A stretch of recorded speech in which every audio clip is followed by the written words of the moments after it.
Welcome back to the Dividend Diplomat YouTube channel. You got your boys here, Lanny and Bert, the Dividend Diplomat.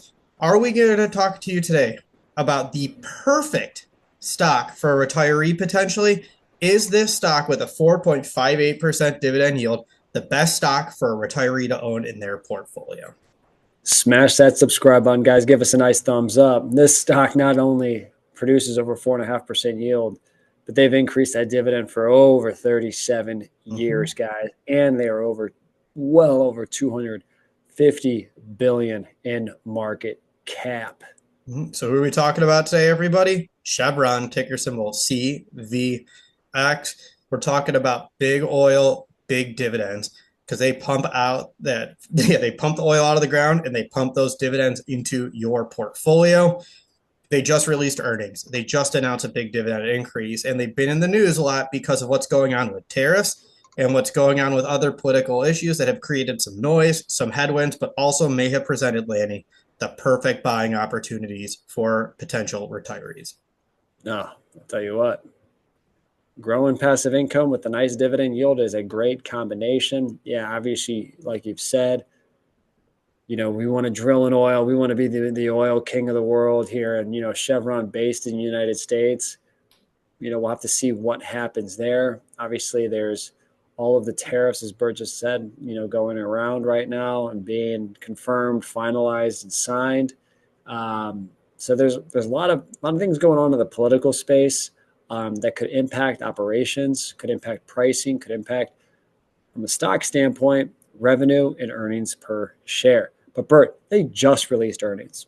They also just announced a dividend increase as well. How did that earnings look like compared to last year?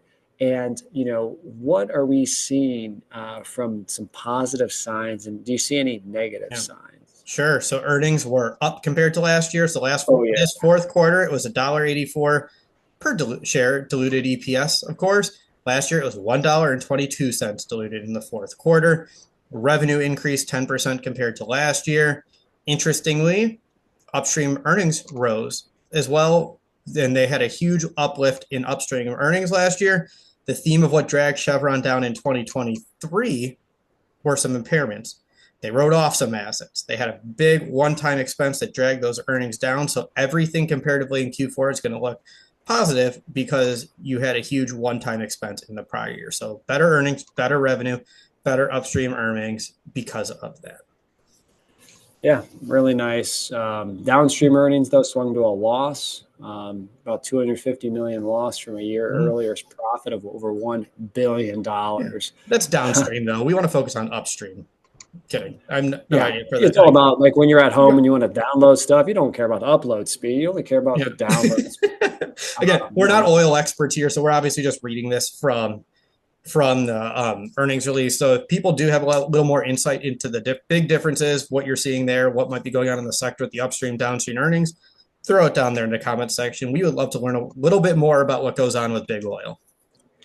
And, the CEO had mentioned further margin compression going forward and what to expect. That could be due to the political gambit, as well as maybe the price per barrel of oil kind of hovering around that 80, give or take a few dollars. I know I've been seeing 277 to 285 per gallon. Here it was as high as 320 about a week earlier than that. So it's all over the place. Yeah, so it's going to be really hard to take your 2024 expectation, like what happened in 24, and just plop it into 25 and say this is what's going to happen, because so much is changing with the political spectrum because of tariffs and what they may or may not have an impact on it, because we may change our oil policy. We may drill more, which might drive the price down, but might also cause a reaction from OPEC. We might revoke licenses elsewhere. These are all the things that Chevron is running into, and that was some of the other news. Impact on tariffs was what was released last week, and that's what sent a lot of oil stocks down and put them back on our radar. Over the weekend, you've seen that the actual tariffs are less than 10% on crude oil, so it was less than what everybody's expecting. So you'll see oil companies probably pop back up a little bit this week, maybe by the time you watch this video. Still, there's going to be a lot of ping-ponging going back and forth with this sector. There's going to be a lot of noise that could create those buying opportunities. Always about striking when there are those opportunities, guys. But Chevron, they're actually up still year to date, 3%. Still down relatively a little bit from last year, about 2%. But they're up about 40% in the last 5 years. Again, sitting at a market cap of over 268 billion. So the question is this a stock to buy right now? Is this a great stock to buy? I know Bert's been evaluated for a family member's retirement portfolio, maybe to add some income and to add some growth to the income going forward. So we'll have to dive in to see if this is a great income producing stock. Yeah, so the price as of January 31st was $149.19. Forward earnings per share of $10.91. Price to earnings ratio of 13.67. Solid. Solid. Yeah.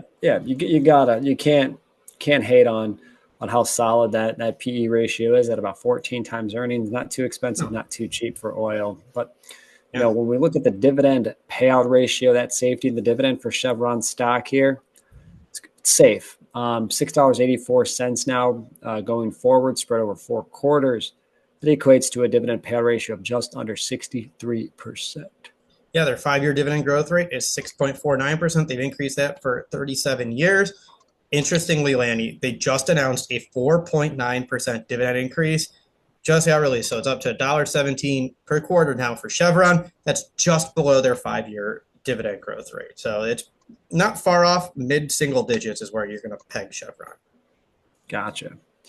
37 years though, sweet. Yeah. You gotta love that consistency and predictability to a dividend increase. Yeah. Did I say the wrong quarterly dividend? I can't remember what I said. I might have. It was $1.71. I was looking at a different dividend stock right before this video. So my bad, everybody. I was like, quarter. Yeah. The math's not mathing, but it is now. That's why we have Excel. That's why I use my fingers. Yeah. So their yield now is above 4%, 4.5%. As we talked about, it's at 4.58% with that price point of $149.19. So a very strong yield, especially when you take that 4.58% and pair it with the 6.49% 5-year dividend growth rate. Yeah. It's a great combination. Yeah. Even if it was 4.9%, you're still over, that nice 9%, almost 9.5%, combined dividend compound factor there. So I really, really do like that. Yeah. So the question is, are we buying Chevron today? Are you buying Chevron right now? It's very close. I'm liking it a little bit below 140, so about $10 per share coming down a little bit. Overall, though, this would be my true assessment here on Chevron as we're going through it. It's one of the best managed oil companies. It always has a strong balance sheet. They're very good at managing cash flow. Going through turbulent times, they've increased that dividend for 37 consecutive years, which has covered multiple different oil sectors and shock waves through the price. They are not the cheapest. They're never going to be the cheapest. They're cheaper than the market. They're cheaper than some of the other oil companies. You're never going to get Chevron at, say, a 10 PE ratio. But a 13.67 PE ratio is very solid for them. Not the cheapest, but a nice fair value for a company. Yeah. Let us know what you guys think about Chevron stock. Do you think it's the best stock out there in the oil industry? Better than Shell, better than Exxon Mobil. Shell also had 4-ish% dividend increase as well here, guys. So big oil is bringing back dividend growth here. Let us know what other stocks you've been buying so far in 2025 and what you're seeing out there in the marketplace, guys. It's all about sharing news, suggestions, and recommendations in the dividend investing community. And if you haven't already, subscribe to the channel. Give this video a thumbs up. And remember, you're either with us or you're against us, Jack. That was Bert, the Hurt, and Lanny from the Dividend Diplomats. Over and out.